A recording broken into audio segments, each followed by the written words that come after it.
Hola queridos amigos, bienvenidos a un nuevo episodio de ¿Sabes quién es? Soy Natalia, y hoy nos sumergiremos en la vida de un personaje cuya presencia ha dejado una marca indeleble en la literatura, especialmente en los terrenos oscuros y misteriosos que habitan los rincones más sombríos de la mente humana. Pero antes de que revele su identidad, quiero que reflexionen sobre esto. ¿Quién podría haber dejado una huella tan profunda en el terror psicológico, explorando las fronteras de la locura y lo sobrenatural, creando relatos que aún hoy nos inquietan? Porque la respuesta nos llevará directamente a una de las figuras más fascinantes de la historia literaria. Desde su juventud, este autor demostró un talento excepcional para la escritura, destacándose en la escuela por su creatividad única, algo que, sin saberlo, marcaría el inicio de una carrera literaria deslumbrante y oscura. Pero su vida estuvo lejos de ser fácil. Tragedias y pérdidas lo persiguieron a lo largo de su existencia, como sombras implacables. Y esto es solo el principio. Su obra más famosa, publicada en 1845, es un poema que comienza con una misteriosa visita en una noche tormentosa. ¿Te suena familiar? Pero su genio no se limitaba solo a las sombras de la poesía. También fue un pionero del relato policial, creando a un astuto detective que desentraña los crímenes más complejos con una mente tan aguda como el filo de una navaja.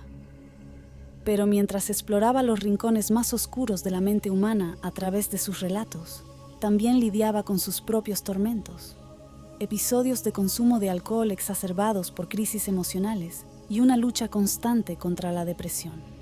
Si aún no sabes quién es, te diré que el personaje de hoy es Edgar Allan Poe. Conocido como el indiscutible maestro del horror y el misterio, Poe dejó una huella imborrable en la literatura, creando un legado que sigue inspirando a escritores y lectores de todas las épocas. Desde los aterradores y fascinantes relatos como El corazón delator hasta su más célebre obra, El cuervo, Poe nos adentra en un mundo oscuro, donde la mente humana se convierte en un enigma tan fascinante como aterrador.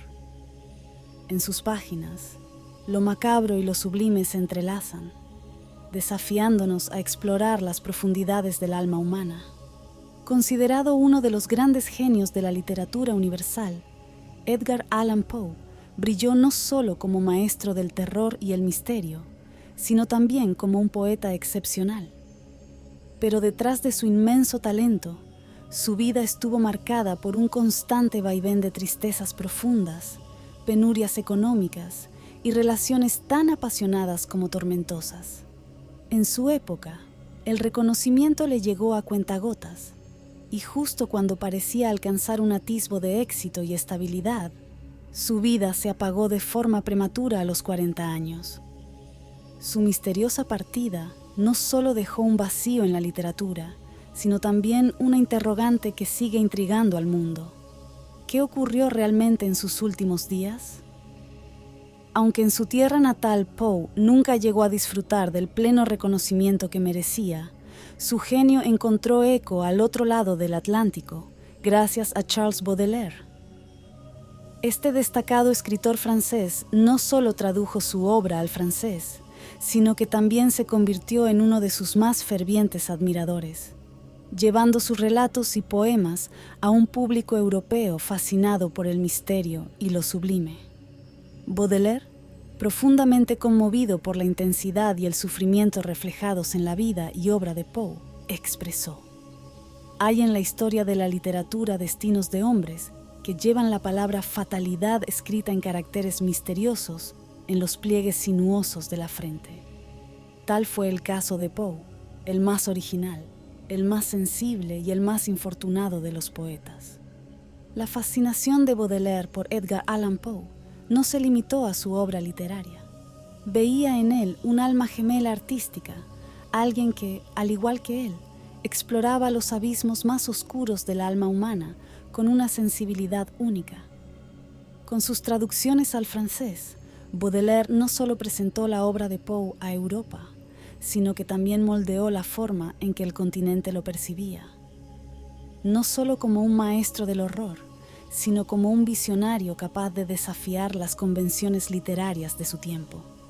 Este entusiasmo inspiró a otros escritores europeos, como Stéphane Mallarmé y Paul Valéry, quienes encontraron en la obra de Poe un universo de simbolismo y profundidad psicológica. Ambos adoptaron su exploración del misterio y la melancolía, convirtiéndolo en una piedra angular para las corrientes literarias. Gracias a este esfuerzo, Poe no solo ganó reconocimiento internacional, sino que se consolidó como una figura imprescindible en la historia de la literatura universal. Pero, ¿cómo se formó el hombre detrás de este legado? Para entenderlo, debemos retroceder hasta los inicios de su vida. La infancia de Edgar Allan Poe estuvo marcada por la tragedia y las adversidades desde el inicio. Nacido el 19 de enero de 1809 en Boston, Massachusetts, fue el segundo hijo de Elizabeth Arnold Poe y David Poe, una pareja de actores que recorrieron distintas ciudades, llevando sus interpretaciones a diversos escenarios, pero sin un teatro permanente al que llamar hogar. Su hermano mayor, Henry, había nacido en 1807. Juntos compartían una infancia incierta y llena de desafíos. Sin embargo, la estabilidad que ya parecía frágil se rompió por completo cuando Edgar tenía apenas unos meses. Su padre, David, tras una serie de críticas negativas en Nueva York, abandonó a la familia, incapaz de afrontar las dificultades. La partida de David dejó a Elisa sola, enfrentando la ardua tarea de cuidar a sus hijos mientras continuaba trabajando como actriz para sobrevivir. Lo más curioso de esta historia es que, a pesar de la partida de David Poe en 1809, Elisa Poe estaba esperando a su tercera hija, Rosalie, quien nacería en diciembre de 1810. Según algunos relatos, Rosalie podría haber sido hija de un hombre distinto, un misterio que añade un aire de intriga a la ya complicada vida de la familia Poe.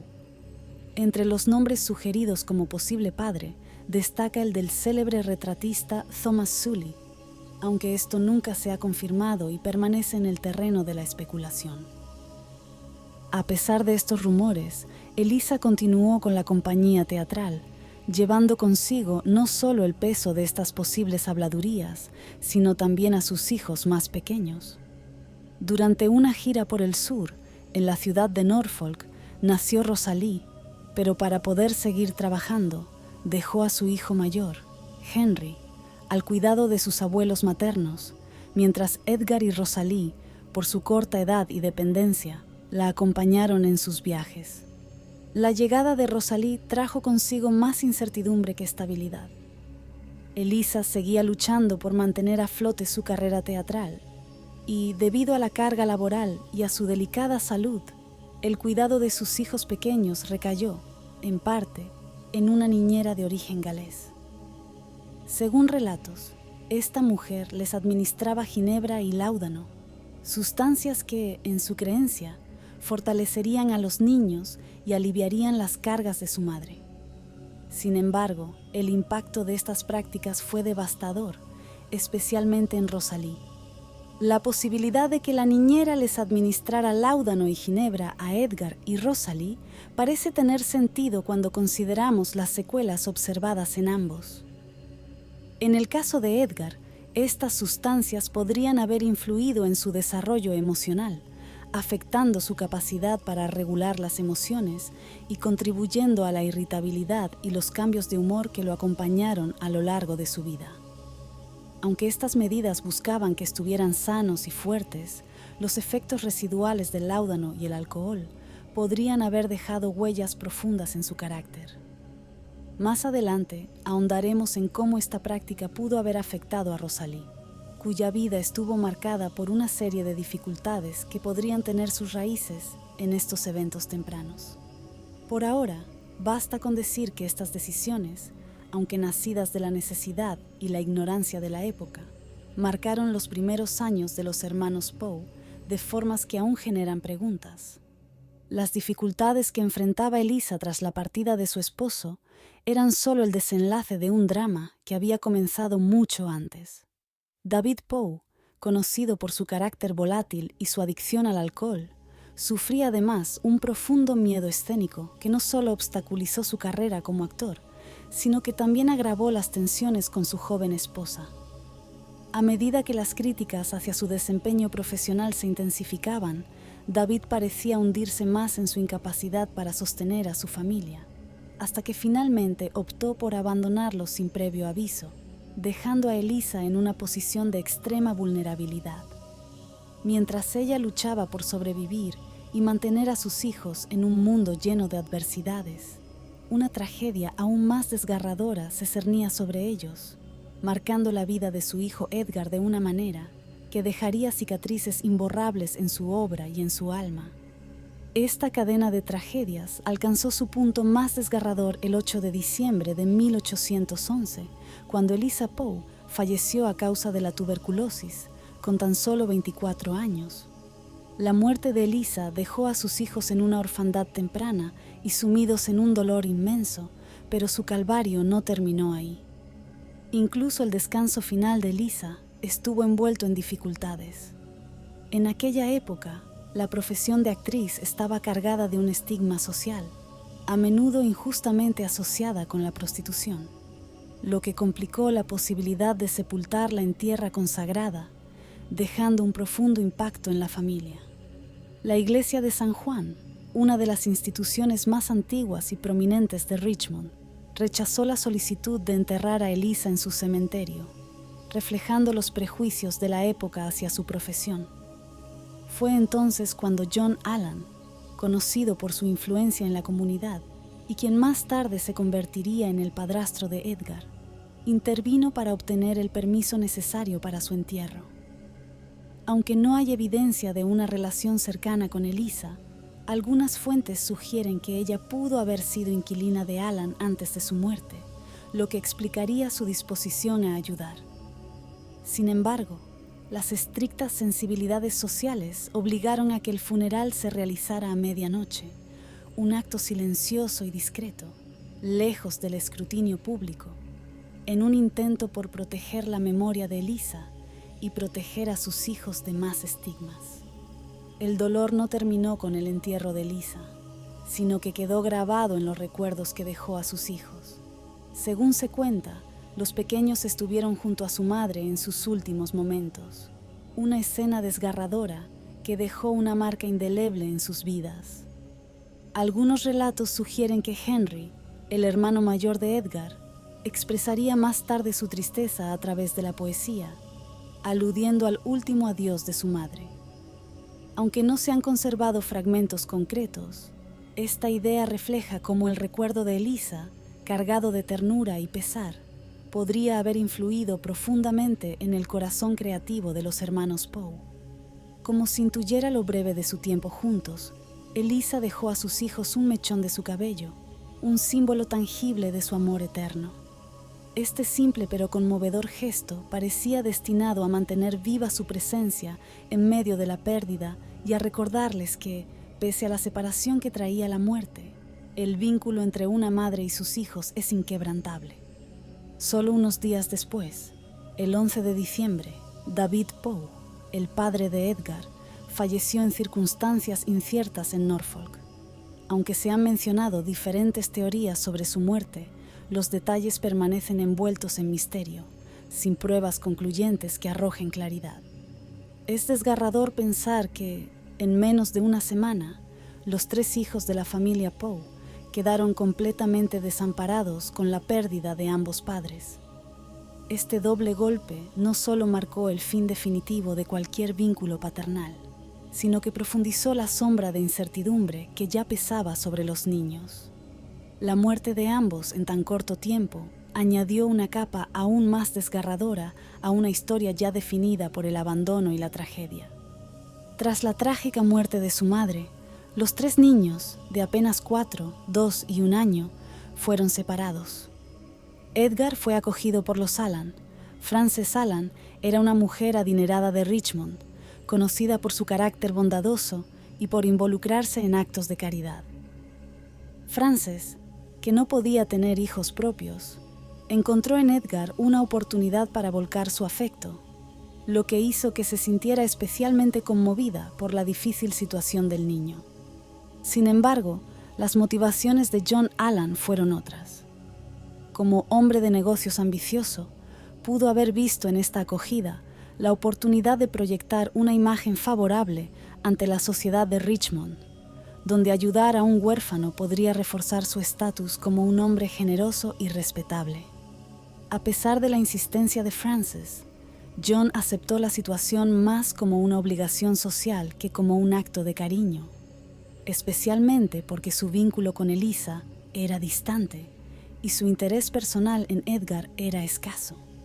Además, el contexto social y cultural de la época dictaba que las familias de buena posición debían mantener una imagen de honor y compasión, lo que probablemente influyó en la decisión. Este complejo entramado de motivaciones llevó a Edgar a vivir con los Allan, marcando el inicio de una relación tan contradictoria como profundamente influyente en su vida. Mientras Frances ofrecía a Edgar amor y un apoyo incondicional, convirtiéndose en su refugio seguro, John lo veía como una carga, una presencia que alteraba la paz de su hogar y amenazaba la imagen que tanto valoraba. La ternura de Frances, quien lo cuidaba con la devoción de una madre que anhelaba darle lo que la vida le había arrebatado, contrastaba profundamente con la frialdad y la indiferencia de John. Esta discordancia entre el cariño de Frances y el distanciamiento de John dejó una marca profunda en la vida de Edgar, alimentando una sensación de soledad y rechazo que lo acompañaría siempre, moldeando su comprensión del amor, la familia y la pertenencia.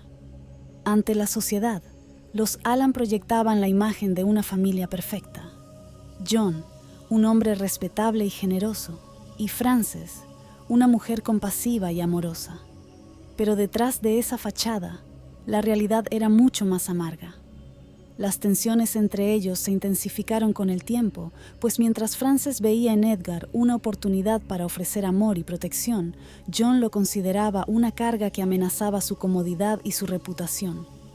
Todo cambió cuando Frances descubrió que John mantenía una relación extramatrimonial y que, además, estaba pagando la manutención de hijos nacidos de esa unión. El golpe fue devastador, pero también despertó en Frances una determinación inquebrantable. Por primera vez, decidió enfrentarse a su esposo para asegurarse de que Edgar permaneciera con ellos. En un mundo donde las mujeres tenían escasas herramientas para desafiar la autoridad masculina, Frances no solo protegió al niño, sino que también demostró una valentía extraordinaria al imponerse y defender lo que consideraba justo. Edgar Allan Poe. Entre el arte y la adversidad. Aunque Edgar creció bajo el techo de los Allan, nunca fue adoptado formalmente ni recibió el apellido de la familia, una decisión que reflejaba la relación compleja y ambigua con John Allan. Para John, Edgar era más un protegido que un hijo, alguien a quien brindaba apoyo, quizás influenciado por las expectativas de su esposa Frances y el deber social. Aunque esta distancia subrayaba cierta frialdad en su relación, también mostraba las tensiones de un hombre atrapado entre las convenciones de su tiempo y las circunstancias de un niño que no encajaba del todo en su mundo. Las raíces humildes de Edgar, ligadas al estigma social de sus padres artistas y su condición de huérfano, contrastaban con el entorno acomodado y rígido al que los Allan lo habían introducido. La exclusión del apellido pudo haber sido una forma de mantener esa línea entre ambos mundos. Más que un rechazo deliberado, era un recordatorio silencioso de que Edgar caminaba entre dos realidades difíciles de conciliar. A pesar de no haber sido adoptado formalmente, Edgar utilizó el apellido Allan como parte de su identidad. Este gesto puede verse como un intento de sentirse parte del mundo que los Allan representaban. Un entorno de comodidad y estabilidad que contrastaba con la dura realidad de sus primeros años.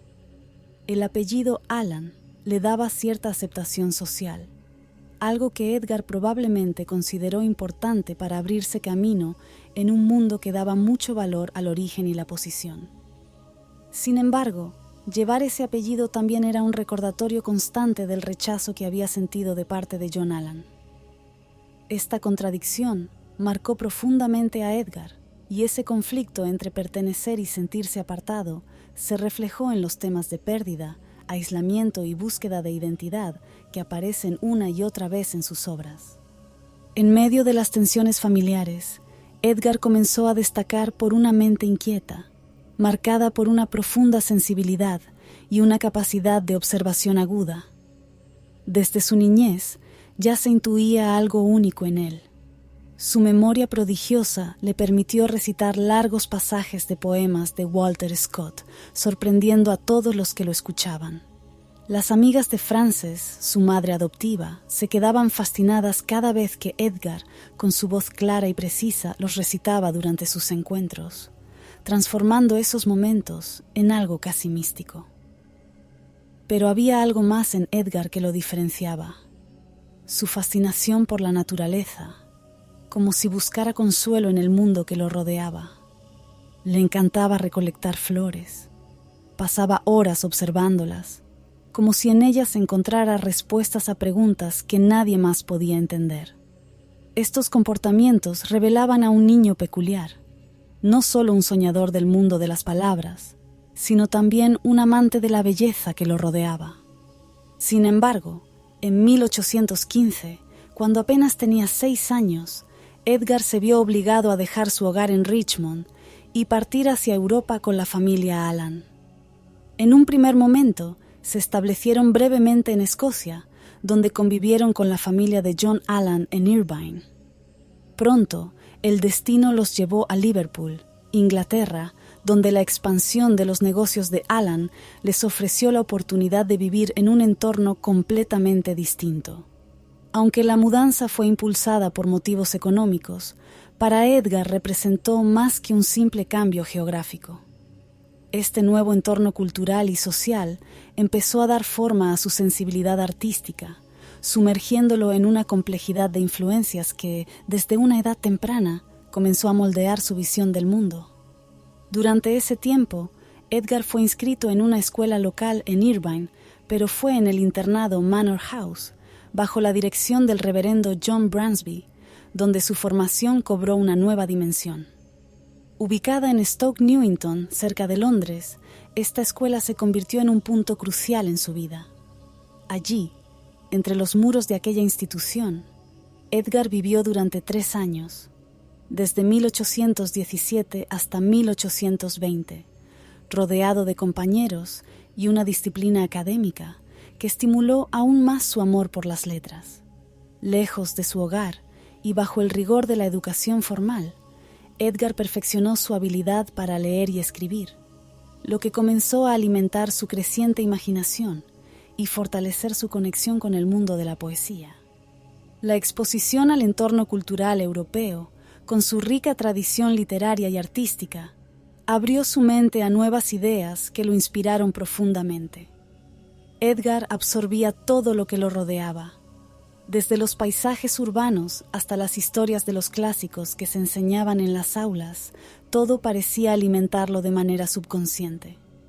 Con el paso del tiempo, esos elementos fueron encontrando su lugar en su obra, como piezas de un rompecabezas que poco a poco empezaban a darle forma. Las vivencias de su vida escolar en Manor House dejaron una huella indeleble en su memoria, una que más tarde se reflejaría en su cuento William Wilson, una obra que profundiza en los rincones más oscuros de la mente humana. Con su narrativa inquietante y una profundidad psicológica excepcional, este relato no solo explora los dilemas morales que fascinaban a Poe, sino que también recoge ecos de su propia infancia, evocando la atmósfera opresiva de su educación y los conflictos internos que lo acompañaban. Sin embargo, los negocios de la familia Allan en Europa no prosperaron como se esperaba. La gestión deficiente y la inclinación de John Allan al gasto y el lujo llevaron a la familia a enfrentar serias dificultades financieras. A medida que los problemas económicos se agravaron, la decisión de regresar a Richmond, Virginia, se volvió inevitable. En 1820, después de casi 5 años en Inglaterra, los Allan abandonaron Europa en busca de estabilidad. En Richmond, la vida continuó su curso, aunque la estabilidad tardó en llegar. Durante un tiempo, los problemas financieros siguieron pesando sobre la familia, y aunque Edgar, aún un niño, quizás no comprendía del todo la magnitud de la situación, sí podía percibir la tensión en el ambiente. Sin embargo, con el tiempo, John Allan logró recuperar su posición y la familia volvió a gozar de comodidades. Aquella época difícil quedó atrás y Edgar creció en un entorno que, aunque no exento de conflictos, le permitió recibir una educación privilegiada y alimentar su imaginación en espacios que estimularían su intelecto. Como vimos, desde muy pequeño, Edgar mostró una profunda inclinación por la poesía, un amor que, lejos de desvanecerse, solo se intensificó con el paso de los años. Esta pasión lo impulsó a perfeccionar su talento literario. Fue entonces cuando ingresó en la escuela del respetado educador Joseph Clarke, quien dirigía una institución con un fuerte enfoque en los clásicos y la poesía. Clarke le dio a conocer a los grandes escritores de la literatura clásica y pronto reconoció su talento innato, alentándolo a desarrollarlo. Años más tarde, recordaría a Edgar con admiración. Se convirtió en uno de mis estudiantes más distinguidos. Era un poeta nato. Oh sí, Edgar era un poeta, y no tenía más de 12 o 14 años. Más tarde, Edgar continuó su educación bajo la tutela de William Burke, otro reconocido educador de la época. En esta nueva etapa, no solo perfeccionó su talento literario, sino que también amplió su formación académica al aprender francés, italiano y latín, lenguas que abrirían aún más su horizonte cultural y le proporcionarían nuevas herramientas para enriquecer su escritura. Su desempeño escolar era sobresaliente, en especial en literatura y poesía, lo que no solo lo diferenciaba de sus compañeros, sino que reforzaba su imagen de joven prodigio en el ámbito literario. Aunque en un principio John Allan parecía apoyar la educación de Edgar, matriculándolo en escuelas destacadas, su visión sobre el futuro del joven estaba lejos de alinearse con los sueños literarios de éste. Allan, como exitoso comerciante en el negocio del tabaco, valoraba la estabilidad económica y el éxito material por encima de todo. Para él, Edgar debía encaminarse hacia una carrera práctica y lucrativa, algo que garantizara su independencia financiera. Sin embargo, con el paso del tiempo, su apoyo inicial fue reemplazado por una creciente austeridad y exigencia, lo que generó tensiones entre ambos. Para Edgar, un alma profundamente artística y sensible, estas expectativas se sentían como cadenas que sofocaban su verdadera esencia, intensificando los conflictos con su padrastro. Este conflicto no solo tensaba su relación con John Allan, sino que también sembraba en él una lucha silenciosa y desgarradora. Por un lado, la necesidad de pertenecer, de ser reconocido y aceptado por la única figura paterna que tenía. Por el otro, el impulso irrefrenable de ser fiel a su esencia, de no traicionar aquello que lo hacía realmente él. Cada crítica era como una grieta en su espíritu, una herida que se acumulaba en su interior, alimentando una sensación de incomprensión que lo aislaba aún más. Con el tiempo, aprendió que la rebeldía no era solo una respuesta, sino un escudo, una forma de proteger su identidad de un mundo que se empeñaba en moldearlo a su conveniencia. La presión constante por encajar en un molde ajeno comenzó a dejar cicatrices en el carácter de Edgar, esculpiendo en él una personalidad intensa y a veces indescifrable. Su temperamento, lejos de ser caprichoso, era la respuesta de un alma en conflicto, impulsivo cuando sentía que debía defenderse, cambiante porque aún buscaba su lugar en el mundo, irritable cuando la incomprensión lo envolvía. No era simplemente un joven difícil, sino alguien marcado por la sensación persistente de no pertenecer.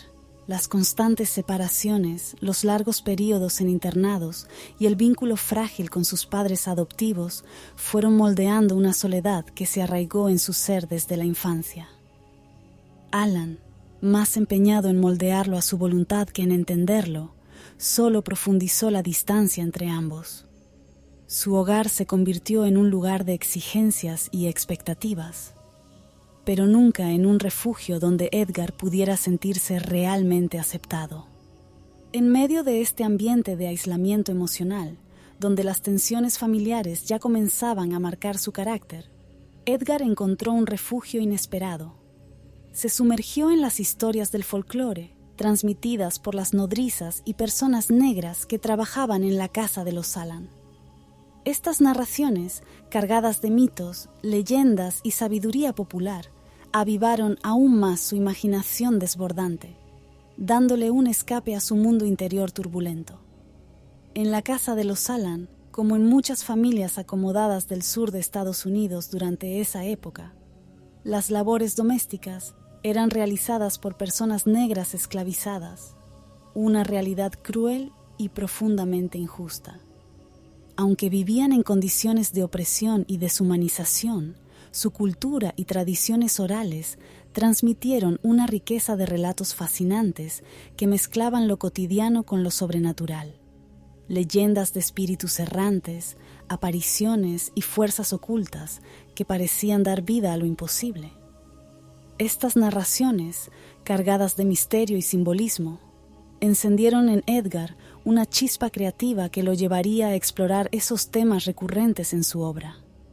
Aquellos cuentos, impregnados de una mezcla de terror y asombro, no solo alimentaron su imaginación, sino que también le ofrecieron una nueva forma de mirar la realidad, donde lo inexplicable y lo siniestro podían esconderse en lo cotidiano.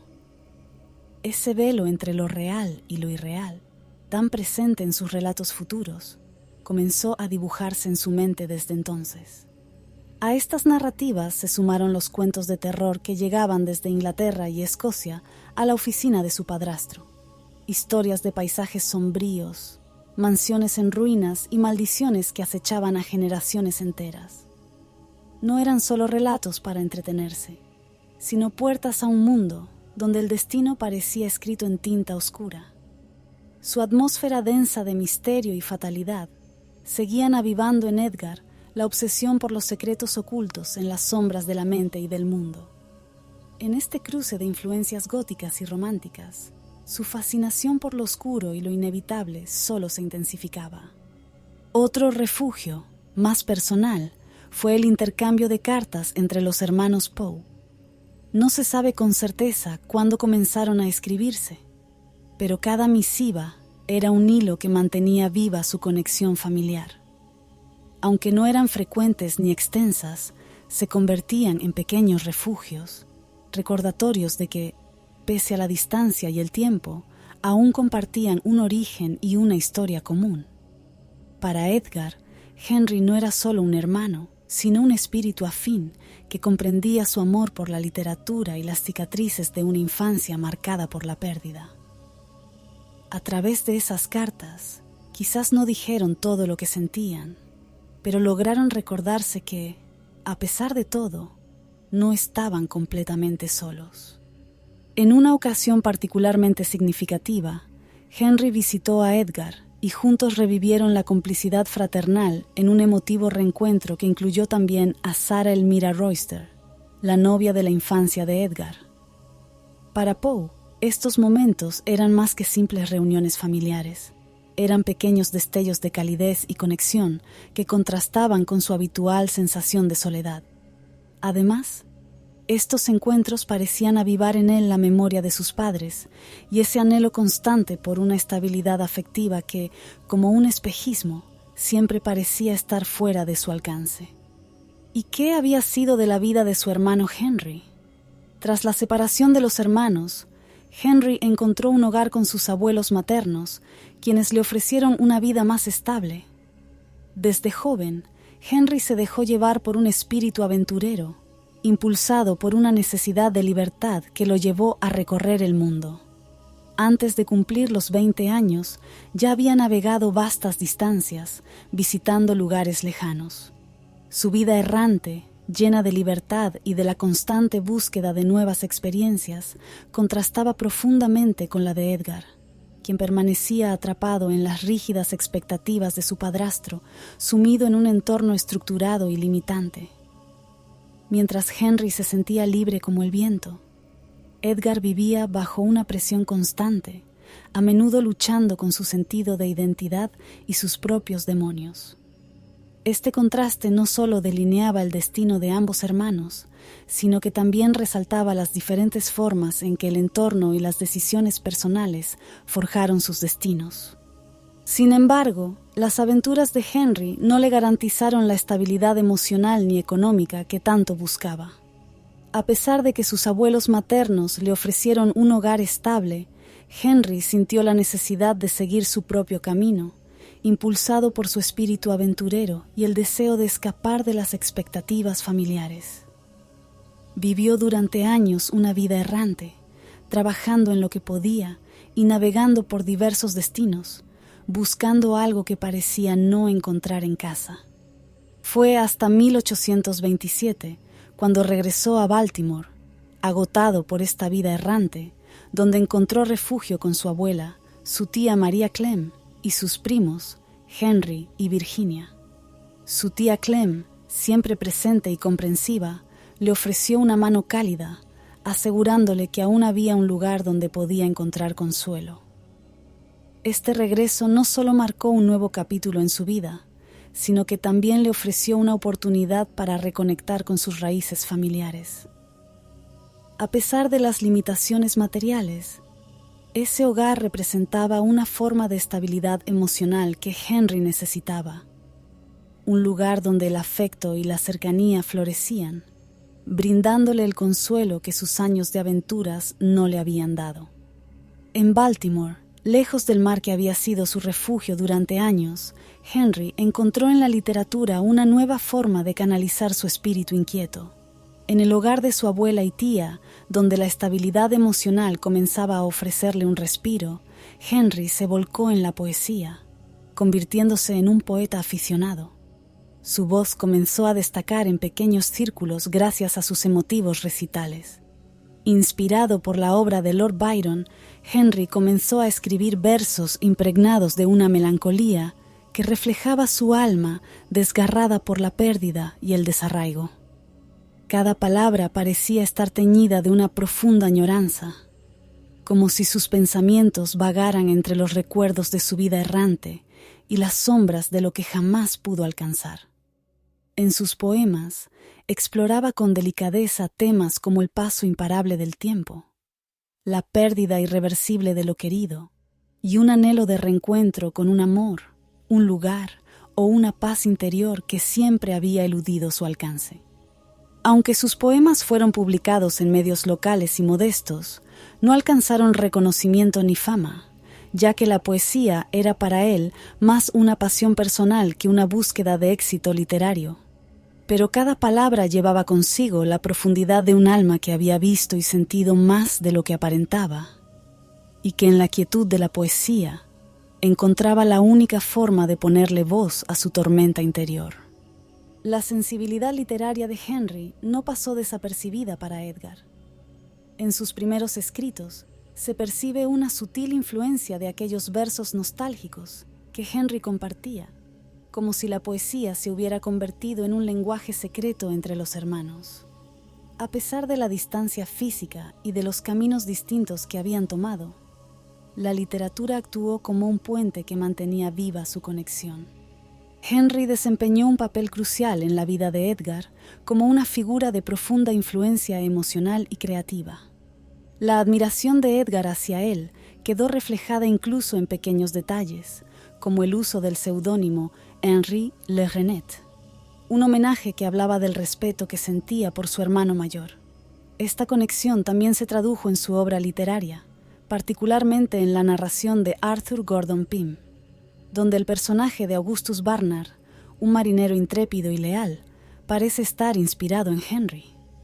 Las similitudes entre Augustus y la vida aventurera de Henry son evidentes, al igual que el vínculo fraternal entre Augustus y Arthur, que refleja la conexión emocional que Edgar siempre guardó en su corazón. En cierto sentido, Henry no solo fue una figura de carne y hueso en la vida de Edgar, sino también una presencia que vivió eternamente en su imaginación y en sus letras. Además, Edgar incorporó el nombre de Henry al protagonista de su poema Lenore, una obra cargada de melancolía que explora la muerte, la pérdida y la añoranza de lo irrecuperable. Al elegir este nombre, Edgar no solo rindió homenaje a su hermano, sino que también simbolizó una conexión más profunda. El protagonista, que lamenta la pérdida de su amada Lenore, refleja la misma tristeza que Edgar sentía por las ausencias que marcaron su vida. Este lamento no es solo un reflejo de la pena por la muerte de un ser querido, sino una manifestación del dolor constante que Edgar experimentó a lo largo de su existencia. Al darle a Henry ese lugar en su poesía, Edgar no solo le rindió homenaje, sino que también lo rescató del olvido, permitiéndole existir eternamente en el lamento de sus versos, en esa exploración incesante del dolor y la pérdida que marcaron su propia existencia. Sin embargo, la vida de Henry estuvo oscurecida por su adicción al alcohol, una lucha interna que lo consumió lentamente. Se dice que su carácter melancólico y la falta de estabilidad lo llevaron a refugiarse en la bebida, una vía de escape común en una época en la que el alcohol era un consuelo accesible frente a las adversidades. Esta dependencia no solo debilitó su salud, sino que también aceleró el avance de la tuberculosis. A los 24 años, el 1 de agosto de 1831, murió de esta enfermedad, probablemente en la misma habitación, y según algunos relatos, en la misma cama que compartía con Edgar. Curiosamente, Henry falleció a la misma edad y por la misma enfermedad que su madre, la tuberculosis, que en esa época era una de las más comunes y mortales. Un hecho que refuerza el destino trágico que parecía perseguir a los Poe. Para Edgar, la muerte de Henry fue un golpe devastador. No solo perdía a su hermano, sino también a uno de los pocos lazos que lo unían a su familia de sangre, a alguien que compartía con él los mismos orígenes y heridas. La idea de perder a otro ser querido tan repentinamente pareció confirmar que la tragedia lo acechaba implacablemente, como si estuviera condenado a ver desaparecer a quienes más amaba. Las muertes que marcaron su vida no eran solo eventos aislados. Formaban parte de un patrón oscuro y repetitivo, un destino cruel que lo sumía en un duelo constante. Este sufrimiento dejó una huella indeleble en su literatura, donde el dolor, la muerte y el misterio se entrelazaban de una manera tan fascinante como sombría. Henry fue enterrado en el cementerio de Westminster Hall and Burying Ground, en Baltimore, el mismo lugar donde años después reposarían los restos de Edgar. Poe, adolescente, suspiros por su primer amor y sueños de gloria. Volvamos en el tiempo a los 16 años de Edgar Allan Poe, cuando la vida aún conservaba cierta inocencia para él. Fue entonces cuando conoció a Sarah Elmira Royster, un primer amor que llegaría sin avisar y que, sin saberlo, marcaría su juventud para siempre. Sarah Elmira Royster era una joven de carácter dulce y cálido, hija de una respetable familia de Richmond. Desde pequeña había crecido rodeada de música, literatura y conversaciones sobre política y sociedad, pues su familia valoraba la educación y la cultura. Sin embargo, más allá de los bailes y los lujos propios de su clase, en su interior latía un anhelo por algo más, un deseo de vivir una historia propia y no solo la que otros habían trazado para ella. Como toda joven de la alta sociedad, su vida estaba regida por reglas inquebrantables. Debía casarse con un hombre de buena posición y asegurar el prestigio de su apellido. Pero en sus pensamientos, en sus cartas y en sus silencios, existía una pequeña rebeldía, una inquietud por lo desconocido que, sin saberlo, la acercaría a Edgar Allan Poe. En medio de la inquietud propia de la juventud, donde los sentimientos nacen con intensidad y las dudas sobre el futuro pesan en el alma, Sarah y Edgar se encontraron. Desde el primer instante, una atracción silenciosa los envolvió, como si en medio de sus propias soledades hubieran hallado un refugio mutuo. A pesar de venir de realidades distintas, compartían una sensibilidad profunda, una melancolía que solo ellos parecían entender. Edgar, con su alma inquieta y marcada por la ausencia de afecto, vio en Sarah una luz cálida, un respiro en medio de su tormenta. Pero su amor no pasaría desapercibido. Su padre, William Royster, no veía en Edgar un partido adecuado para su hija. Huérfano, sin un apellido ilustre ni un futuro asegurado, difícilmente podía ofrecerle estabilidad. Y en una sociedad donde el amor era un lujo y el matrimonio un contrato, aquella relación enfrentaría barreras inquebrantables. A pesar de los obstáculos que los rodeaban, su relación floreció con la espontaneidad propia de la juventud. Eran vecinos y confidentes, y con el tiempo su vínculo se hizo más fuerte. En 1825, cuando apenas tenían 15 y 16 años, sus risas se entrelazaban con las notas de la música.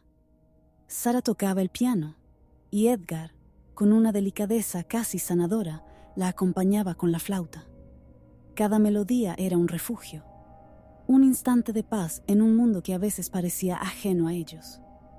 También compartían tardes de dibujo, dejando que la imaginación los envolviera en su propio universo, lejos de las imposiciones de la sociedad. Eran tiempos de risas, de sueños y de promesas susurradas, cuando aún creían que el futuro les pertenecía, sin saber que la realidad pronto los alcanzaría. Con el tiempo, Edgar y Sarah comenzaron a imaginar un futuro juntos, y entre susurros y promesas hablaron incluso de matrimonio. Pero no todos compartían su entusiasmo. El padre de Sarah desaprobaba la relación y, aunque la oposición familiar pesaba sobre ellos, decidieron comprometerse en secreto, justo cuando Poe comenzaba sus estudios universitarios. Su amor parecía desafiar las normas, y estaban dispuestos a luchar por él. Sin embargo, la vida, siempre impredecible, jugó en su contra. El padre de Sarah, decidido a separarlos, interceptó y destruyó las cartas que Edgar le enviaba, apagando poco a poco la comunicación entre ellos y sembrando la duda donde antes había certeza. Cada carta que Edgar no recibía de vuelta era como un eco en el vacío, una ausencia que se hacía cada vez más pesada. Lo que antes era un amor sólido comenzó a desmoronarse, no por falta de sentimientos, sino por el silencio forzado que los separó. Y así, sin saber la verdad, Poe se quedó solo con preguntas, con un amor que aún ardía en su pecho, pero sin respuestas que calmaran su incertidumbre. Años más tarde, Sarah recordaría que la oposición de su padre se debía a su juventud, aunque el tiempo revelaría que había algo más. Las condiciones sociales y económicas de Edgar pesaban demasiado. Era pobre, huérfano, y su vida estaba marcada por la inestabilidad. Un futuro incierto, lleno de sombras, inquietaba a la familia de Sarah, y su padre, temiendo lo peor, hizo todo lo posible por alejarlos. Poco a poco, la distancia y el silencio hicieron lo suyo, y aquella promesa de amor eterno se desvaneció antes de poder florecer, ahogada por la realidad de la vida. Poe, quien en su juventud se había quedado con preguntas sin respuesta, eventualmente descubriría la verdad. Su amor no se había apagado por decisión de Sarah, sino por la voluntad de otros. Saberlo solo añadiría una nueva herida a su espíritu, porque ¿qué era más doloroso? ¿Perder un amor o saber que fue arrancado de sus manos? Años después, en una carta a un amigo, Sarah recordó a Edgar con una mezcla de nostalgia y ternura. Edgar era un muchacho muy guapo, pero no hablaba mucho. Su conversación era agradable, aunque su actitud solía ser algo triste. Nunca hablaba de sus padres. Estaba muy unido a la señora Allan, y ella a él. Era entusiasta, impulsivo, y no toleraba la menor grosería verbal. Sus palabras esbozaban a un Poe contradictorio, tierno pero distante, impulsivo pero encerrado en sí mismo. Su apego a Frances Allan no era solo cariño, sino el gesto de un náufrago aferrado a un último rayo de calor humano. La misma sensibilidad que lo hacía estremecerse ante una grosería sería, años más tarde, la llama que incendiaría su escritura. Un refugio contra un mundo que siempre sintió ajeno. En cada verso pulido, en cada metáfora obsesiva, late el eco de aquel joven que prefería el silencio a revelar su dolor. Para entonces, convencida de que Poe la había olvidado, Sarah, con el corazón partido, terminó casándose con Alexander Shelton. Pero, ¿realmente se habían olvidado? A veces, los recuerdos que intentamos enterrar son los que más persisten, y aunque la vida los había separado, el capítulo de Edgar y Sarah aún no había llegado a su fin. Pero esa es una historia que deberá esperar. Mientras tanto, en otro rincón de la historia de Poe, alguien más lidiaba con sus propios recuerdos y anhelos, su hermano Henry, quien cargaba un peso aún más grande: ser el primer Poe en convertir el dolor en tinta. Desde Richmond, observaba los arrebatos románticos de su hermano menor con Sarah Elmira, y en ellos encontró la inspiración para su relato, El Pirata. Allí, bajo el nombre de Edgar Leonard, retrató a un joven huérfano, como él, como Edgar, como todos los Poe, cuyo amor por la enigmática Rosalie, nombre prestado de su hermana menor, era tan puro como imposible. En el clímax de la historia, el personaje confesaba: «Perdí a mis padres a una temprana edad y quedé al cuidado de unos parientes». Era un eco literario de su propia vida, un guiño entre hermanos que compartían más que sangre, la certeza de que el mundo los había abandonado. Era 1826. Con 17 años y un equipaje ligero de sueños, Edgar partió hacia la Universidad de Virginia. John Allan, su padrastro, vio en ese viaje una inversión. Pagaba la matrícula esperando moldearlo en abogado o contable, profesiones de hombres respetables. Pero Poe, fiel a sus pasiones, elegiría un camino opuesto: matricularse en lenguas antiguas y modernas, el latín de Virgilio, el griego de Homero, el francés de Rousseau, idiomas que para él eran puertas a universos donde la razón y el mito se fundían, lejos de las cifras y contratos que Allan anhelaba. Este acto de rebeldía no solo evidencia su amor por el conocimiento, sino también su resistencia a las expectativas que pesaban sobre él.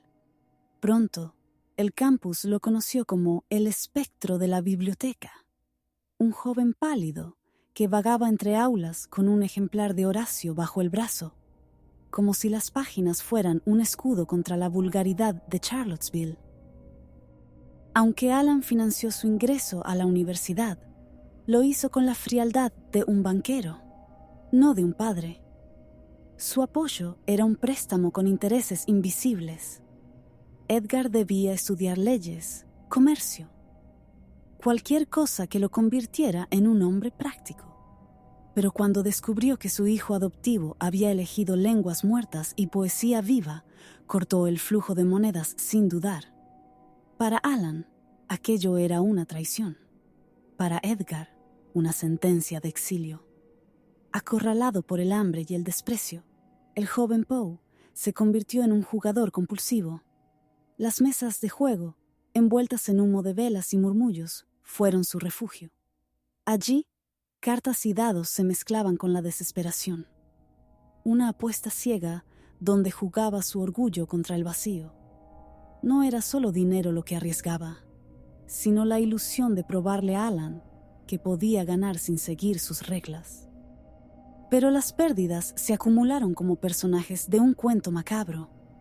Cada deuda era un fantasma que susurraba, fracasado, en su oído. Mientras Edgar, sin saberlo, escribía su primera tragedia.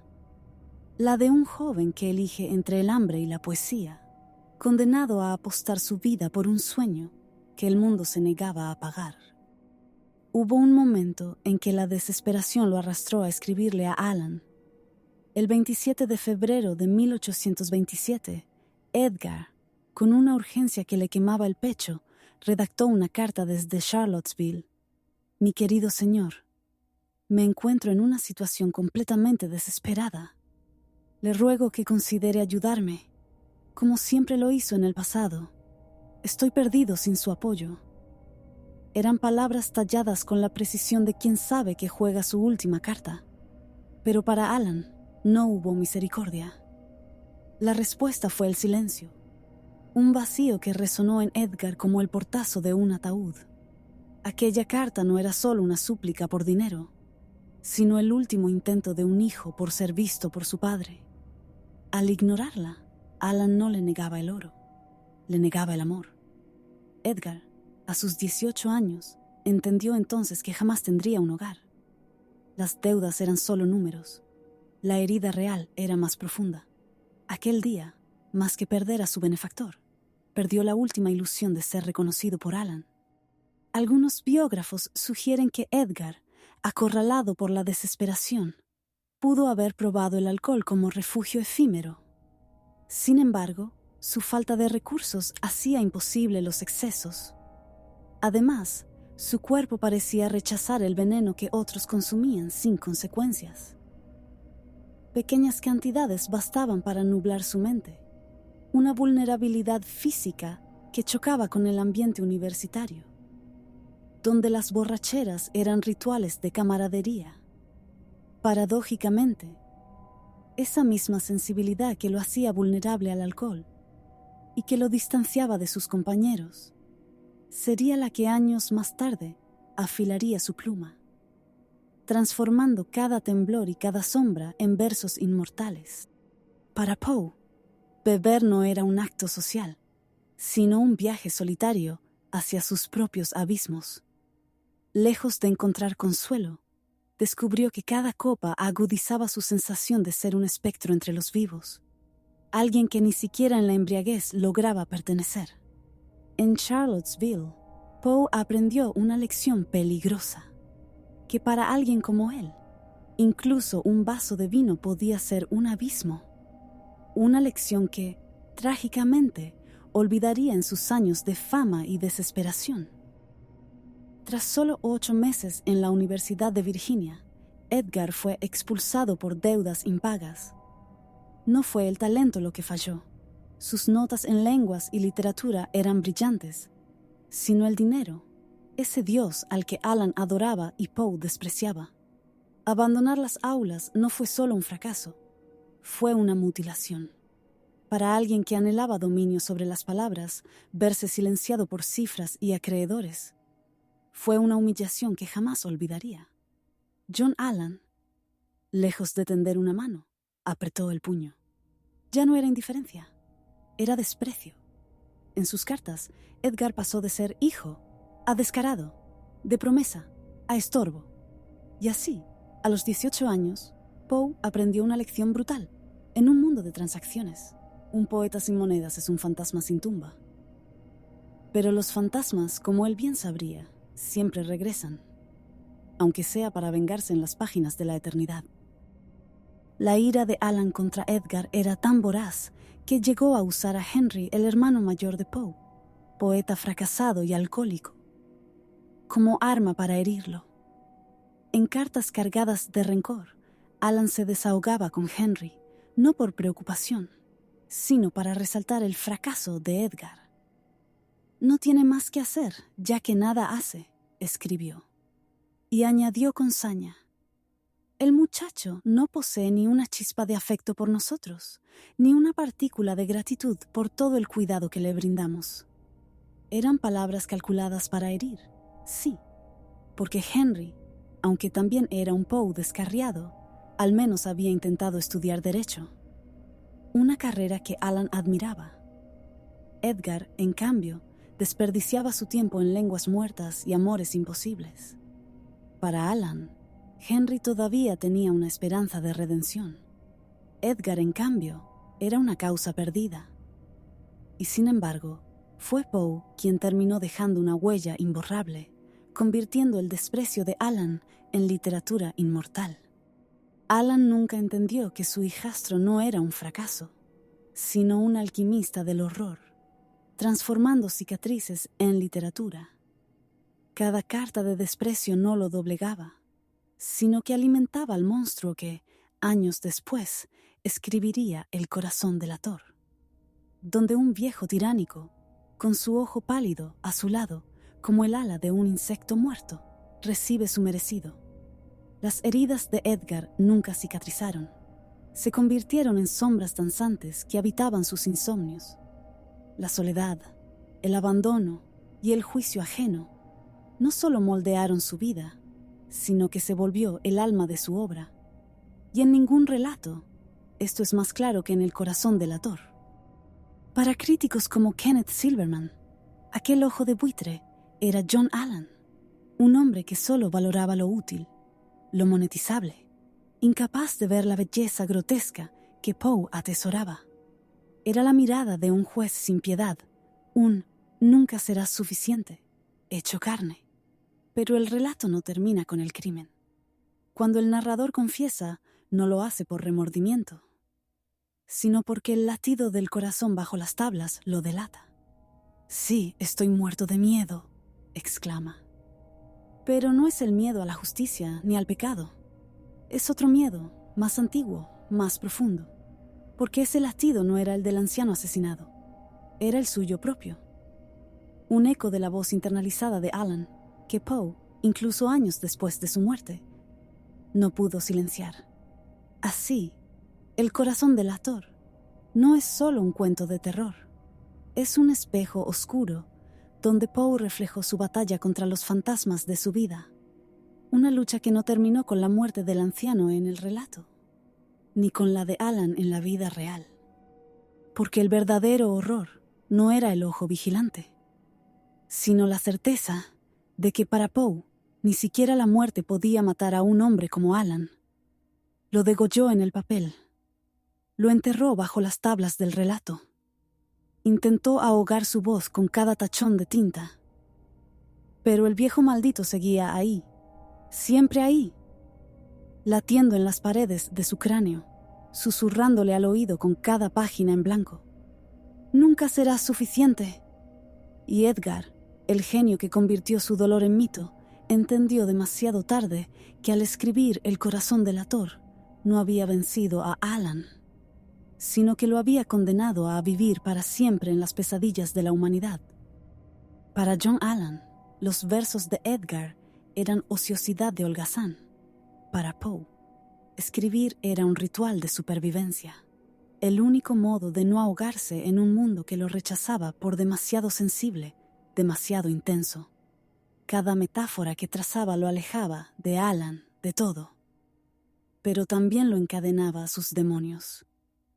Esa grieta entre su alma y la realidad no fue un obstáculo, sino el fuego que consumió su cordura y encendió su literatura, forjando personajes como el narrador de El corazón delator, un hombre que enterró su crimen, pero nunca pudo acallar los latidos que lo delataban.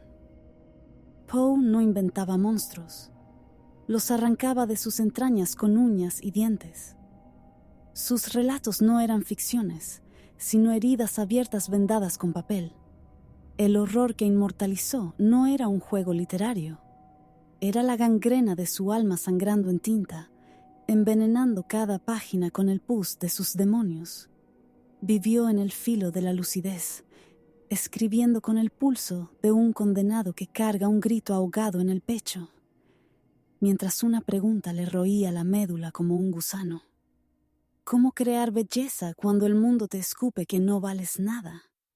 La respuesta, Edgar, está en cada línea que escribiste, porque convirtieron tu dolor en eternidad y a ti en el padre de todas nuestras pesadillas, con la humillación aún ardiendo en su mente y el silencio de Alan como única respuesta a sus súplicas. Edgar regresó a Richmond con un único objetivo: que John Allan pagara sus deudas universitarias. no era un hijo arrepentido, sino un joven acorralado por acreedores que amenazaban con hundirlo.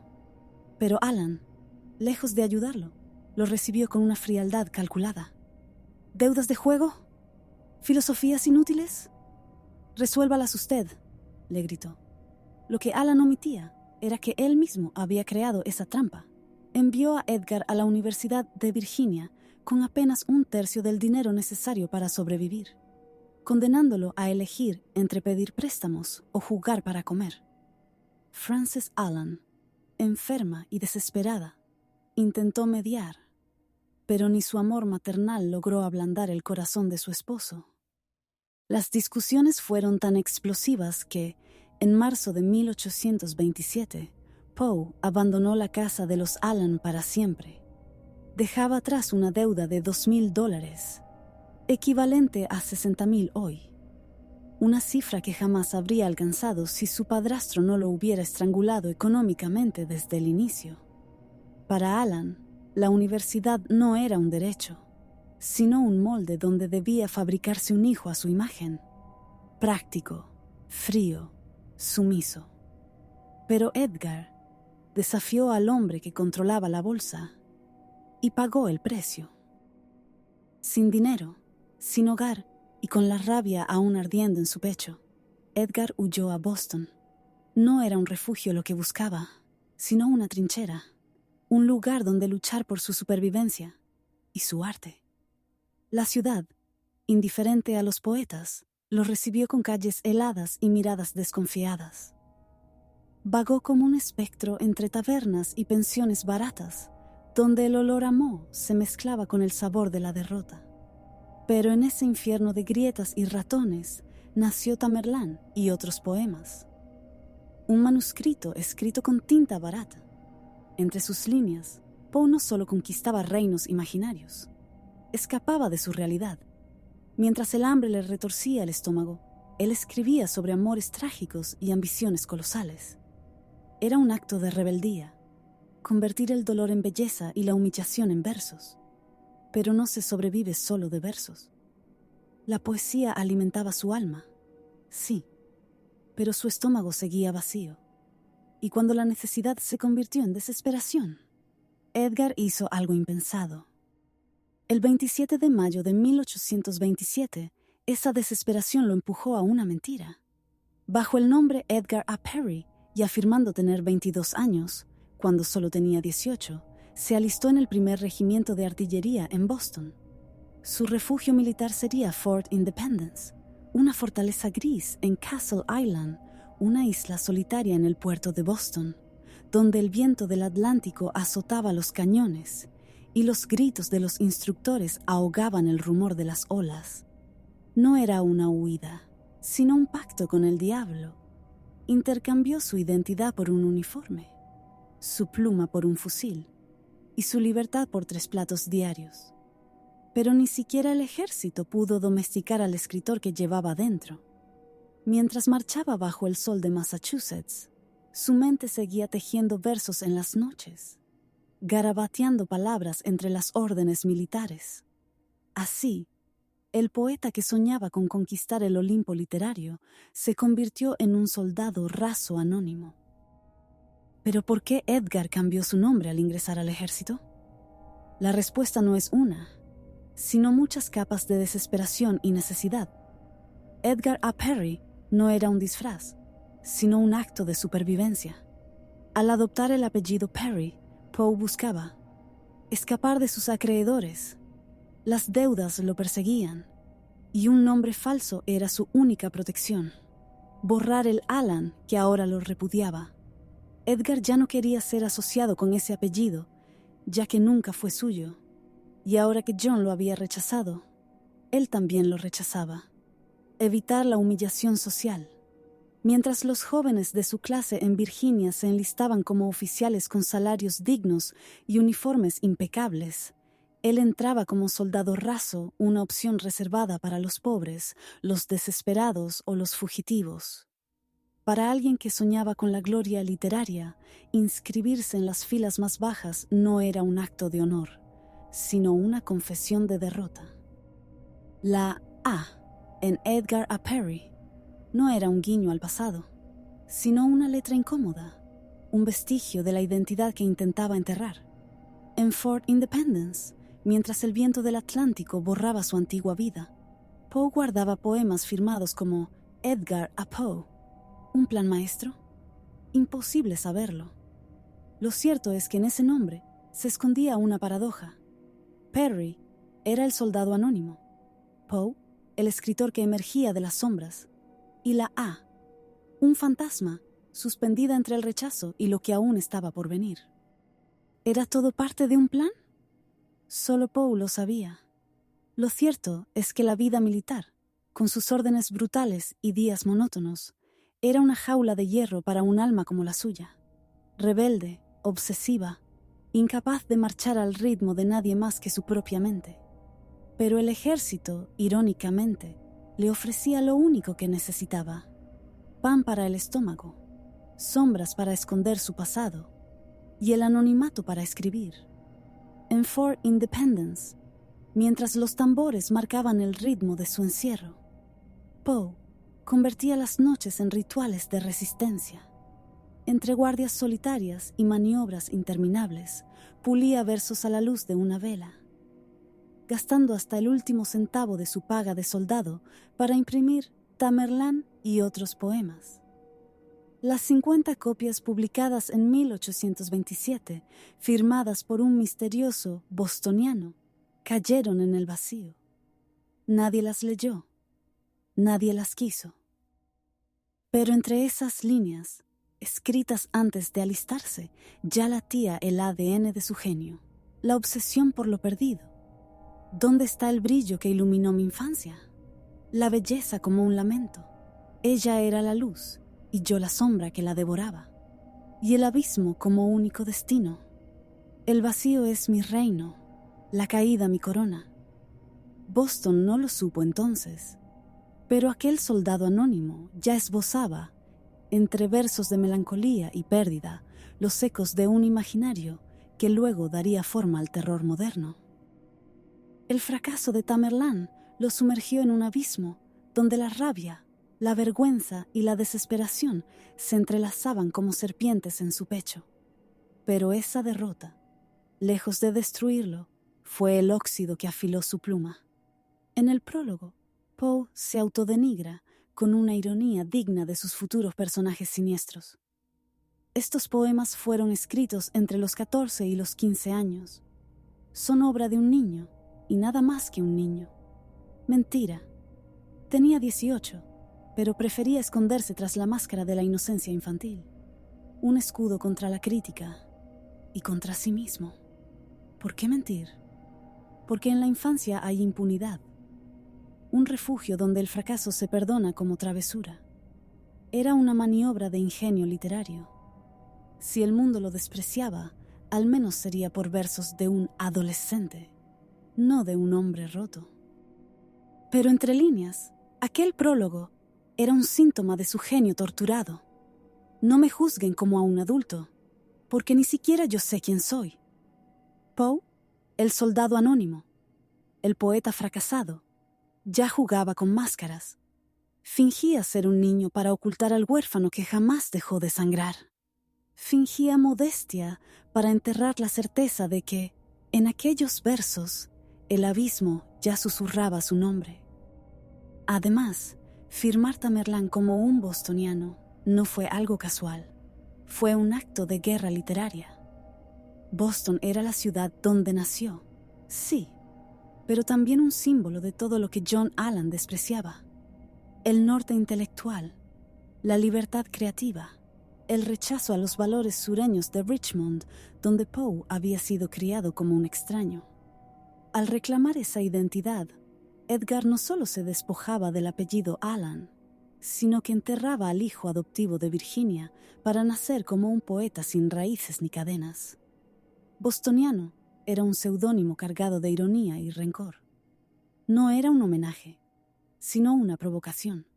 Si Richmond lo rechazaba por lunático, él se declararía ciudadano de una ciudad que ni siquiera lo recordaba. Si Allan lo despreciaba por holgazán, Él se reinventaría como un autor sin pasado, un espectro literario condenado a escribir su propia sombra. Así, entre líneas torcidas y metáforas desesperadas, ya asomaba el Poe que nos hipnotiza, el farsante genial que mentía sobre su vida para revelar verdades universales. ¿Cuáles? Todas esas que fingimos no ver. El miedo al rechazo, el duelo sin fin, la necesidad de huir de quienes fuimos. Poe no mentía para ocultarse, inventaba para arrancarse la piel y mostrarnos el hueso crudo de lo humano. Sus ficciones son espejos astillados donde se reflejan nuestras propias mentiras. La soledad, la angustia de sentirse atrapado en un mundo indiferente. La obsesión, cómo destruimos lo que amamos en nombre del amor. El miedo a la muerte, la inevitabilidad del fin, por más que lo neguemos. Poe fingía, sí, pero para desnudarnos a todos, dejando al descubierto que tras cada mentira hay un grito de verdad que ni el tiempo ni la muerte pueden silenciar. Y al mentir sobre su vida, su edad, su nombre, su cordura, Poe nos recordó que todos somos narradores de ficciones frágiles, que editamos recuerdos, reinventamos pasados y nos refugiamos en laberintos de palabras, solo para soportar el peso de existir. Y en esa mentira compartida, encontramos la verdad más pura. Ser humano es habitar un cuento que nunca terminamos de escribir, ni de creer. Hoy, Tamerlán es una reliquia literaria valuada en millones, un fetiche para coleccionistas que jamás leerán sus versos. Pero en 1827, las únicas manos que tocaron sus páginas fueron las de soldados anónimos, usándolas para envolver balas de mosquete o encender fogatas. Poe, con su humor negro, habría reído ante la ironía. Su primer libro, ignorado en vida, terminó alimentando el fuego de la guerra, la misma que él libraba contra el olvido. Tamerlán fue el espejo roto de su juventud. Cada grieta reflejaba una derrota, pero también era una fisura por donde se filtraba su genio. Sin esas heridas, nunca habría visto el abismo, ni nos habría enseñado a mirarlo. De las 50 copias impresas, solo 12 sobrevivieron al desdén de su época.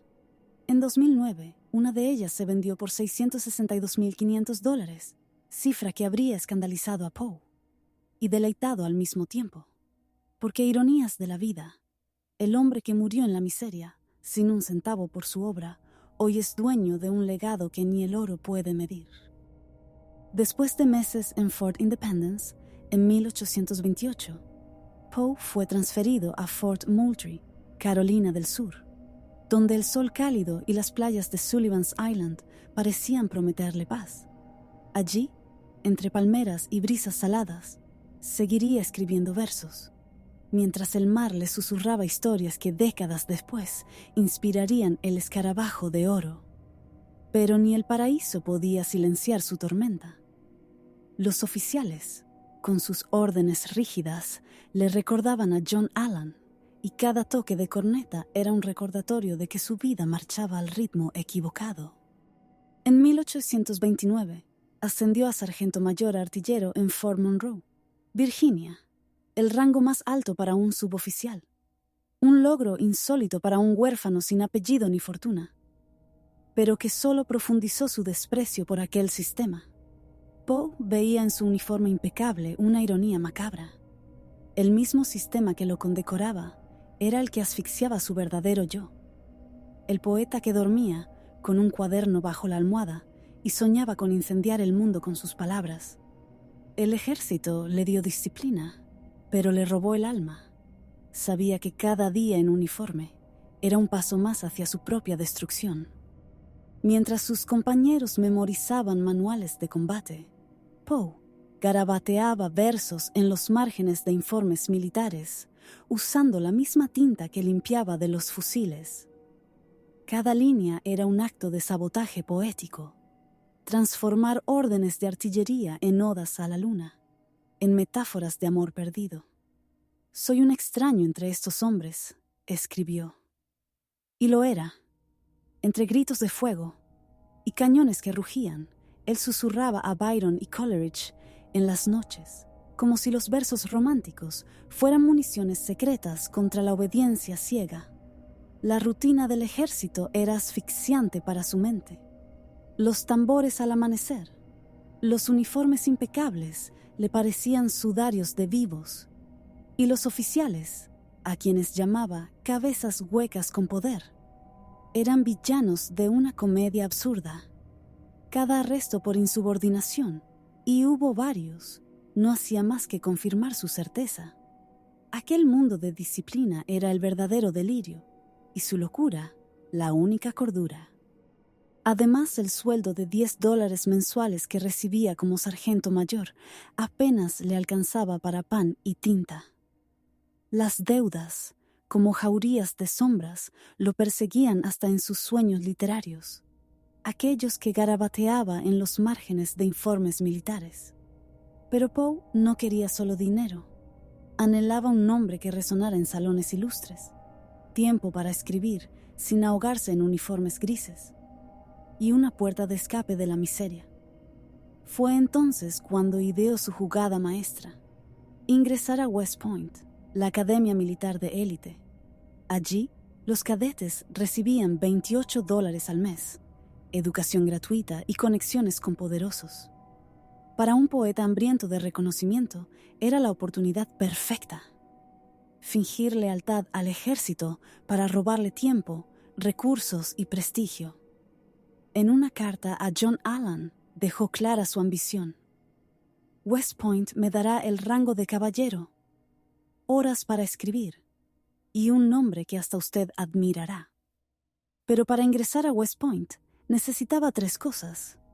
Una baja honorable. La consiguió gracias a su ascenso a sargento mayor, aunque sus superiores anotaron habilidades excepcionales, pero carácter inestable. $75 para pagar un sustituto, dinero que no tenía. Una carta de recomendación de alguien influyente.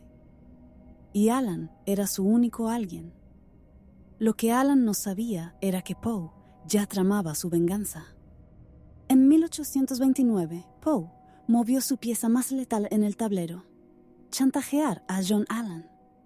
Sabía que su padrastro, el respetado comerciante de Richmond, guardaba un secreto capaz de arruinarlo: hijos ilegítimos nacidos de sus amoríos extramatrimoniales. Poe, el poeta convertido en soldado, planteó esa verdad como un puñal. Si usted se niega a ayudarme, me veré obligado a recurrir a medidas extremas que preferiría no mencionar. Escribió en una carta que Allan no pudo ignorar.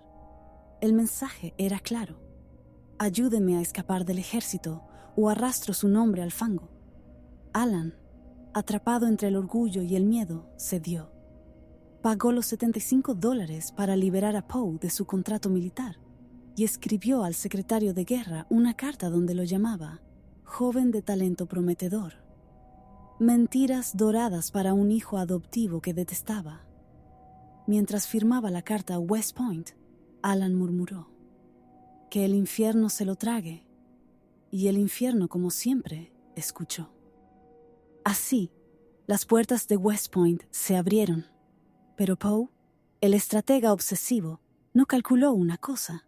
En esa academia de élite, donde los cadetes llevaban sables y libros de táctica, él seguiría siendo un prisionero. La jaula cambiaría de forma, pero no de tamaño. Y esta vez, ni el chantaje ni los versos clandestinos podrían salvarlo de sí mismo.